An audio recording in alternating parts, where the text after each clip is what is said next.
बीते दिन भी एक कॉन्फ्रेंस नहीं, देखिए, मैं पालमपुर घटना से खुद भी दुखी हूँ और जान पहचान होने के बाद किस तरह उस व्यक्ति ने अपने ड्राड लेकर गया और उस हमारी प्यारी बेटी पर उसने हमला किया। मैं अभी बात ही कर रहा था, एसपी को भी मैंने दिशा निर्देश दिया, उसको अरेस्ट कर लिया गया। अरेस्ट करना मकसद नहीं है, लेकिन ये देखना पड़ना कि इस प्रकार की घटना को अंजाम क्यों दिया जा रहा है, उस सोच की तरफ बढ़ने की ज़रूरत है। और मेरा मानना है कि हम इस दृष्टि से कड़ी से कड़ी कार्रवाई भी करेंगे और उस बेटी के प्रति जो भी स्वास्थ्य के संबंधित खर्चा होगा उसका सरकार वहन करेगी। सर, बागियों से लगातार जो बयानबाजी और नोकझोंक है वो चल रही, कब तक ये सोशल मीडिया पे चलता रहेगा? बागी कौन से बागी? जितने लोग भी को भाजपा में गए हैं। बागी नहीं है, बागी तो पार्टी के अंदर वाले लोग होते हैं, वो तो बिके हुए विधायक है। वो तो बिके हुए विधायकों को आप थोड़ा डिफाइन करें ना। बागी होते पार्टी के अंदर ही रह के बात करना, और जो पार्टी छोड़कर बिक जाते हैं उन्हें बिके हुए विधायक करते हैं। मुझे उनकी नोक झोंक का कोई जवाब नहीं देना है।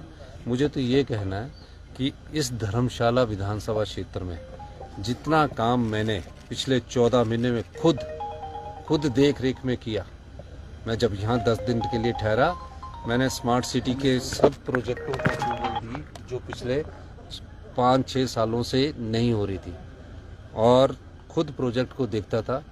ये जो बिका हुआ विधायक धर्मशाला के हैं, ये तो आते ही बहुत कम थे, विधानसभा भी बहुत कम, घर के पास विधानसभा बहुत समय अटेंड करते थे। फ़ोन पर कहते थे कि इसको एक्शन लगा दो, हम उनके फ़ोन पर एक्शन लगा देते थे। फ़ोन पर कहते थे एसडीएम लगा दो, हम उसके फ़ोन पर एसडीएम लगा देते। फ़ोन पर कहते थे चीफ इंजीनियर लगा दो, चीफ इंजीनियर लगा देते। जो भी काम कहते थे फ़ोन पर कभी धर्मशाला के विकास की बात नहीं करते थे। मैंने कहा कि हमने कांगड़ा को टूरिज्म कैपिटल डिक्लेयर किया, धर्मशाला में मैं और सुंदर सुंदर पार्क बनाना चाहता हूँ, कभी नहीं कहा। और आज ये इस बात को लेकर आप उनसे सवाल पूछो कि धर्मशाला के लोगों ने 5 साल के लिए कांग्रेस का प्रत्याशी चुनकर भेजा था, हाथ का निशान लेकर भेजा था। इतना बड़ा व्यक्तित्व नहीं है उनका।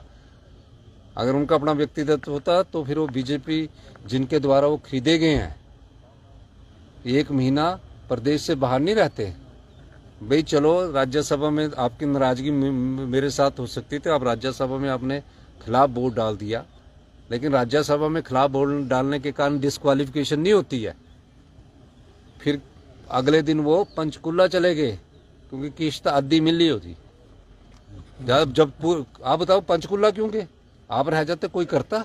आप विधायक है 6 पंचकुला के। चलो, फिर पंचकुला के बाद फिर अगले दिन हेलीकॉप्टर में आए।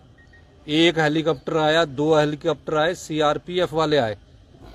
तो भारतीय जनता पार्टी जी ने जो ऑपरेशन लोटस किया वो महाराष्ट्र में किया, वो महाराष्ट्र में सफल हो गया, कर्नाटका में सफल हो गया, और दिल्ली में भी केजरीवाल को बेचारे को सफल करने की कोशिश कर रहे हैं, लेकिन यहाँ उनका सफल नहीं हुआ। फिर प्रदेश की बाउंड्री में अंदर आने की हिम्मत नहीं हुई, क्योंकि चोरी की है तो डर तो लगता ही है। किसने रोका था? फिर कभी ऋषिकेश घूमते रहे, कभी गुड़गांव गए, कभी पंचकुला गए, और 1 महीने बाद आए कि हमें तो भारतीय जनता पार्टी ने टिकट दे दिया है। अब भारतीय जनता पार्टी के कार्यकर्ताओं की तरह कह रहे हैं कि तुम हमारे साथ चलो। वो भारतीय जनता पार्टी के जो बेचारे कार्यकर्ता पार्टी की विचारधारा को जिंदा रख के कर रहे हैं, वो 14 महीने पहले तो उनको गालियां देकर वो चुनाव जीतना चाह रहे, अब उनको कह रहे हैं। पर मैं कहना चाहूँगा कि बहुत पैसा है, अब सुर्खी बिंदी के साथ का रेट ज़्यादा बढ़ा देना, ये जनता का पैसा है, ये जनता को मिलना चाहिए। जब ये पैसे बांटेंगे तो इनसे पैसे भी लेना, और पैसे कम देंगे तो बोलना ज़्यादा दें, क्योंकि राजनीतिक रूप से जिस प्रकार की ये बात करते हैं। और ये भी कहना है इनको कि जब जनता के वोट से चुनकर जो सरकार बनती है और जिसमें मैं एक आम परिवार से उठकर मुख्यमंत्री बना, उनकी इतना आदर सम्मान किया, लेकिन इन्होंने उस आदर सम्मान की कदर नहीं की। और मैं दावे के साथ कह सकता हूँ, जो धर्मशाला के बिके हुए विधायक है, फ़ोन करते थे, मैं उनका हर कार्य करता था, और उनको पार्टी ने बहुत कुछ दिया। उसी पार्टी के आधार पर उनका जो रुतबा बना, आज उस पार्टी को आप बेचकर, अपना ईमान बेचकर चले गए हैं। ये लड़ाई लोकतंत्र को बचाने की है। जो पैसे के दम पर कुर्सी हथियाना चाहते हैं उनको सबक सिखाने की है, और जो जनता के वोट की कदर नहीं करते उनको सबक सिखाने की है।